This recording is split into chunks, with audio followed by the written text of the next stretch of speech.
We will begin shortly.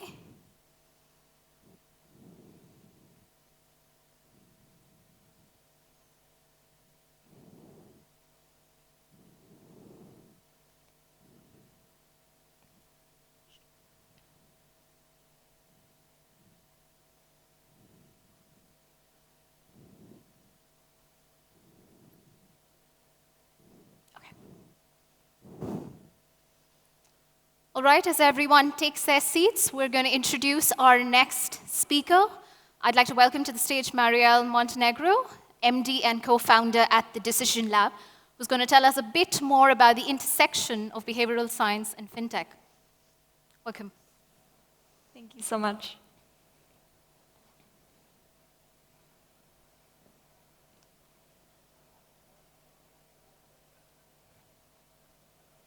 Stand here. Hello, everyone. Just trying to test the volume on the mic. Can everyone hear me well? Cool. So, I don't know about you, but every time I open my banking app, I get a sense of delight and satisfaction. The experience is always smooth. I can find what I'm looking for right away. And I'm provided with recommendations based on my spending and saving behavior. I feel like the app understands me and adapts to my changing needs. This is what I expected, especially after 10 years about hearing of the rise of fintech and new technologies in banking.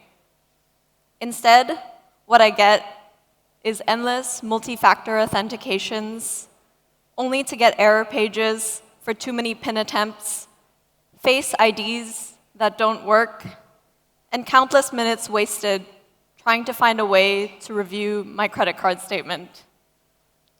The basics. Why can't banking apps get this right? And why hasn't the science of how and why people make decisions caught up with innovations in this space? Today, I'll be talking about the failures and unfulfilled promises of behavioral science in fintech and banking, and what the power of unconventional thinking can teach us. I won't be talking about technicalities, not because they're not important, but because I think there's something far more relevant here, and that's people. Okay, so you've all seen it. Behavioral science was the poster child for promise and hope in banking. It was going to teach us how to understand investor behavior, tell us how to spend and save based on our habits, and teach us how to be a little bit smarter about our money. And yet, that didn't happen. Why? Now, I'd like to quote from a great liberal, a Democrat, Vladimir Lenin, who said, "There are decades where nothing happens and weeks where decades happen." It feels like we're living through those weeks. So much is happening all the time. Yet simultaneously, it feels like we haven't scratched the surface on revolutionizing banking and fintech. If I were an American, a Canadian, or even a British behavioral scientist, I might put forward a theory for why we've failed, but I'm not, thankfully. I'm from the Philippines. We're an archipelago of about 7,600 islands, so a little bit more than Bahrain. And we're not very good at coming up with serious theoretical frameworks and grand ideas. But what we are good at is being resilient during times of crisis. And we have a lot of crises. We get about 20 major cyclone events each year. We're prone to earthquakes, we have 24 active volcanoes. And in fact, I just learned this, we're probably the #1 ranked country when it comes to disaster risk. I hope I haven't scared you from coming to the Philippines, because it's a very beautiful country and you definitely should. The beaches are some of the most beautiful in the world, and our people are very, very welcoming. I'm going to continue talking about the Philippines for a little bit, because there's an idea I want to illustrate. Jose Rizal, often considered the first Filipino, he said, "There can be no tyrants where there are no slaves. There can be no tyrants where there are no slaves." What did he mean?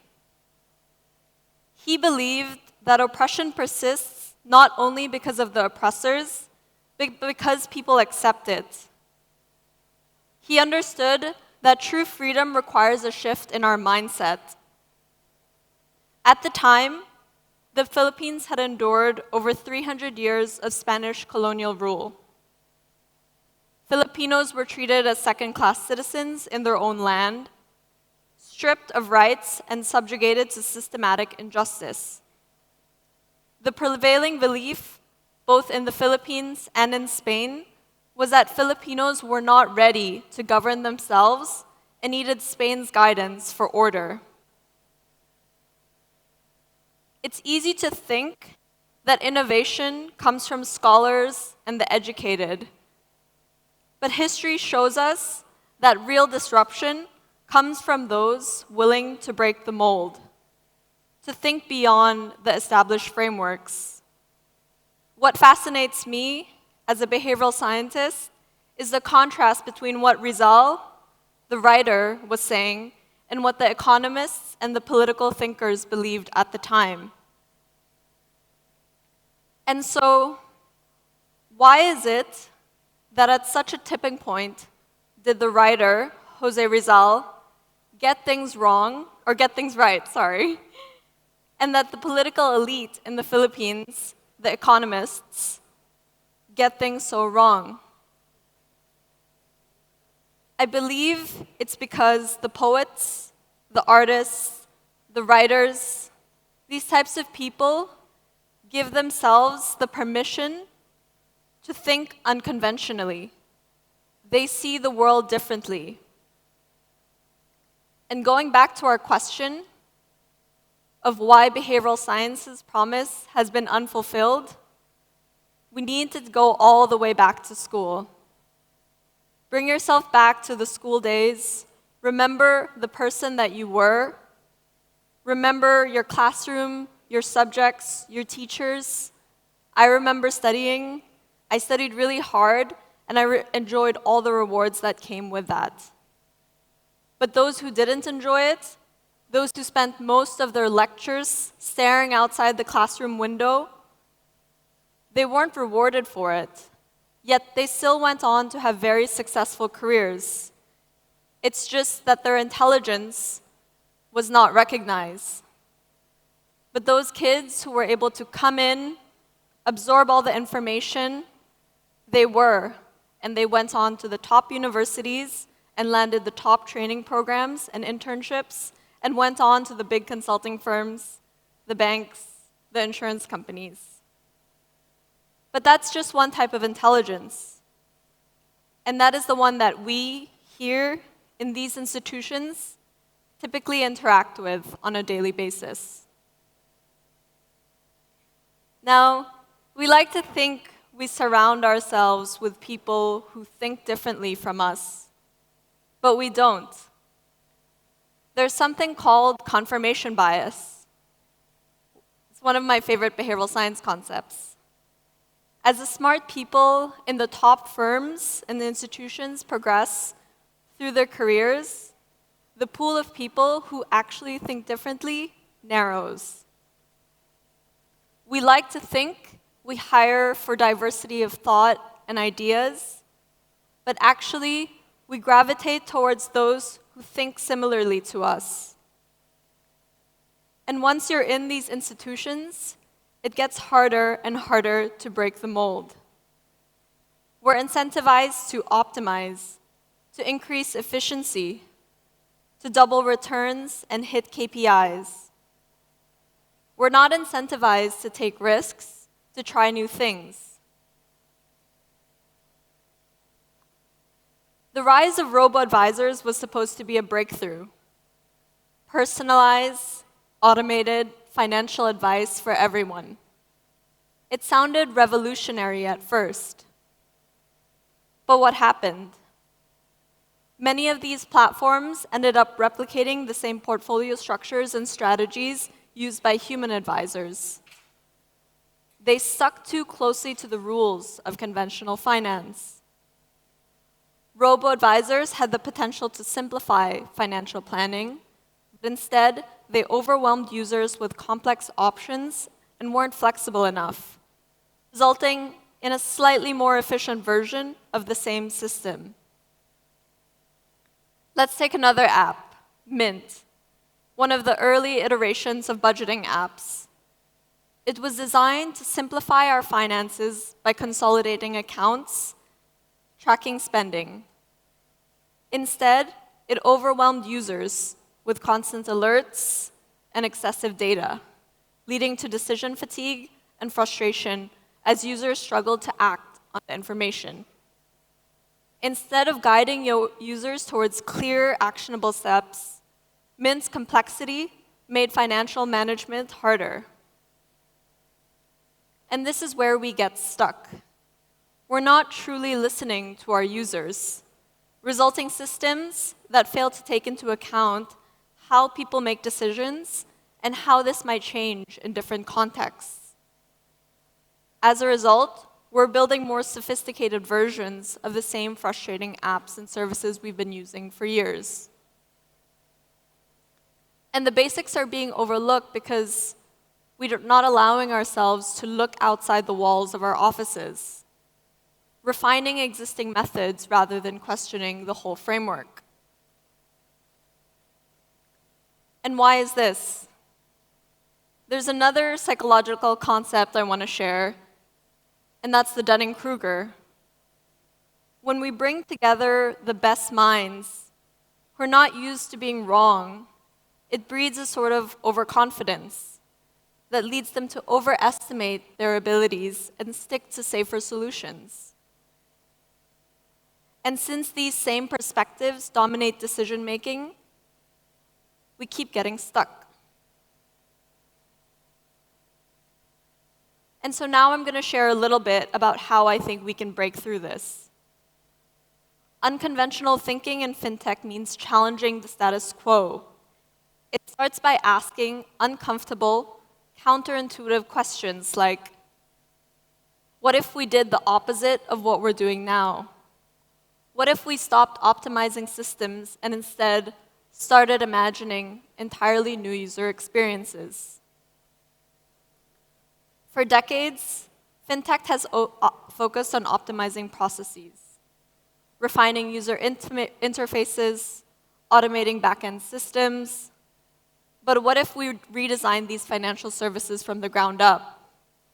What if, instead of pushing users to engage more with apps, we created products that required less attention but delivered more value?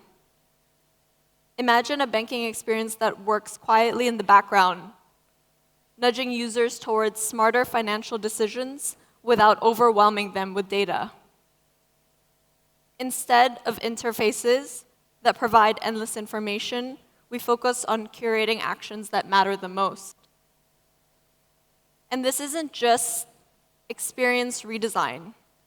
It's about rethinking how financial services can help us simplify decision-making, using behavioral science more effectively. The challenge is to stop building better apps and start questioning how we act with money altogether. But to make this shift, we also need to think about whether we need to change incentive structures. Employees are rewarded for optimizing efficiencies and meeting quarterly KPIs.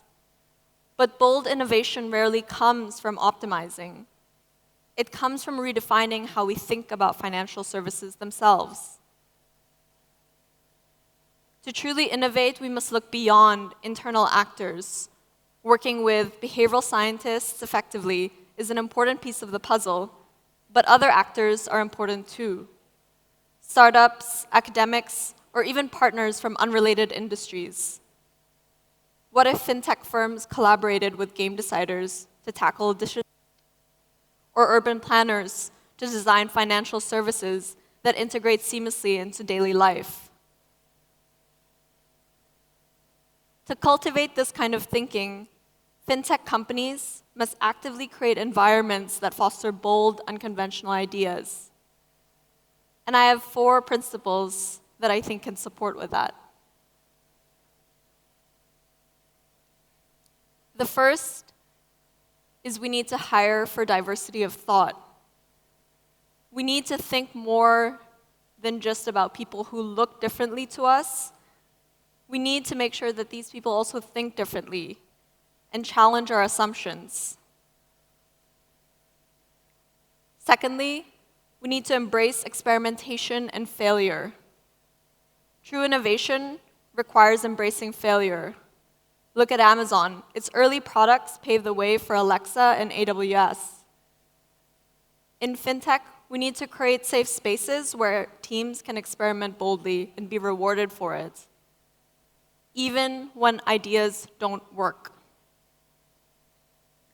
Third, we need to redefine the incentive structures. To foster innovation, fintech must incentivize risk-taking and experimentation. This could mean creating innovation awards, offering bonuses for bold ideas, or allowing time for passion projects like Google's 20% time. And lastly, we need to look beyond for fresh perspectives. Sometimes we're too close to the problem to see the solution. That's why it's critical to bring in external consultants or collaborators from unexpected fields who also understand the space you're working in. And so, my challenge for you today is simple. Be unconventional. Surround yourself with people who challenge your thinking. Build teams that not just reflect diversity of thought, but also create environments where failure isn't feared, but embraced as a necessary part of the process. And most importantly, listen to the voices that you don't expect. The poets, the artists, the outsiders, because they might lead you to the breakthrough you're looking for. Thank you.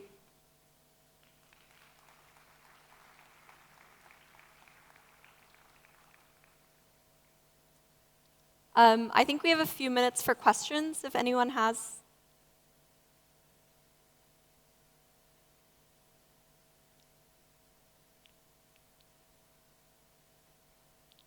Okay, well, I'll be walking around. Yep.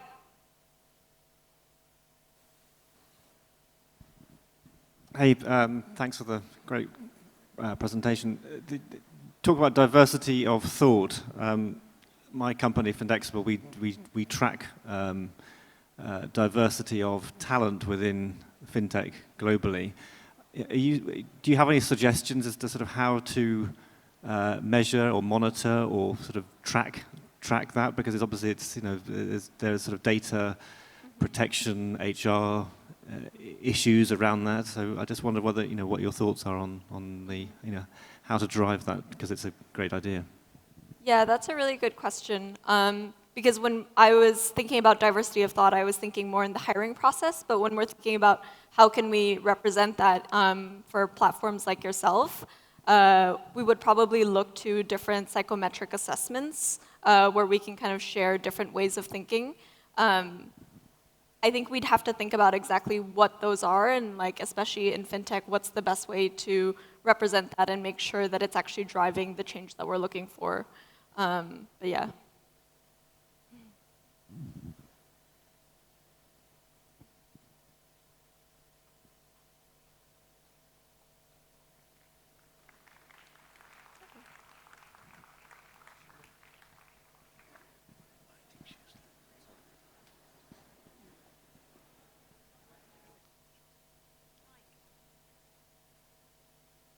Hello? Yeah, great. Okay. Thank you, Marielle. That was extremely helpful. Often when we look at the data for fintech companies, we forget about the behavioral science. So this was a great way